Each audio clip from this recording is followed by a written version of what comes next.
தமிழ்நாடு முதலமைச்சராக விஜய் பொறுப்பேற்ற பின் இன்று முதல் முறையாக கரூர் மாவட்டத்திற்கு பயணம் மேற்கொண்டார். சென்னையை தாண்டி முதல்வர் விஜய் பங்கேற்கும் முதல் அரசுமுறை பயணம் இதுவே. கரூரில் கடந்த ஆண்டு தவேக தலைவராக விஜய் பங்கேற்ற நிகழ்வில் ஏற்பட்ட துயரமான கூட்ட நெரிசல் சம்பவத்தில் 41 பேர் உயிரிழந்தனர்.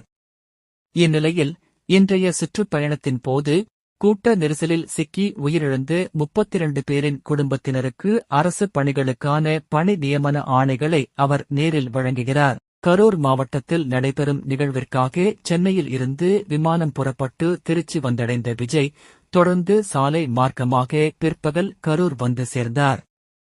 தொடர்ந்து கரூர் வெண்ணெய்மலை பகுதியில் இயங்கும் தனியார் கல்லூரி மைதானத்தில் அமைக்கப்பட்டுள்ள பிரம்மாண்ட பந்தலில் நடைபெற்ற மக்கள் சந்திப்பு நிகழ்ச்சியில் பங்கேற்றார்.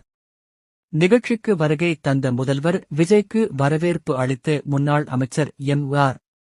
விஜயபாஸ்கர் வெள்ளி வாளை பரிசாக வழங்கினார். தொடர்ந்து பேசிய எம்.ஆர். விஜயபாஸ்கர், எம்ஜிஆரின் அன்பு, ஜெயலலிதாவின் வீர எம் கொண்டவர் விஜய். இந்தியாவே திரும்பி பார்க்கும் வரலாறு படைத்தவர் சிஎம் விஜய். பணம் இருந்தால் ஆட்சியை பிடித்துவிடலாம் என்ற மனக்கோட்டையை உடைத்தவர். எங்க கட்சிக்கு வந்துவிட்டீங்களா தாத்தா என 3 வயது சிறுவன் என்னிடம் கேட்கிறான்.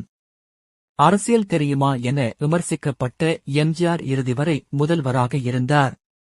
இனிமேல் தமிழகத்தில் விஜய் ஆட்சிதான் என்றார்.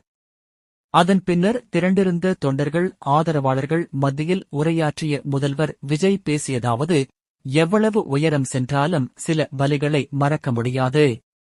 என் வாழ்க்கையில் அதிக வலி கொடுத்த கரூர் சம்பவம். போலீஸ் நினைத்திருந்தால் கரூர் நிகழ்ச்சியையே கேன்சல் பண்ணியிருக்கலாம். ஆனால் அந்த போலீஸே எங்களை ஹைவேஸ்ல இருந்து அந்த இடத்துக்கு கூட்டிட்டு போன நாடகம் இருக்கு பாருங்க, அதை நான் நம்பிட்டேன். அதனால்தான் கூட்டத்தில் போலீசுக்கு நன்றி எல்லாம் சொன்னேன். பழியை தூக்கி நம்ம மேல போட்டு அதுல ஒரு அரசியல் ஆதாயம் தேடுறாங்க.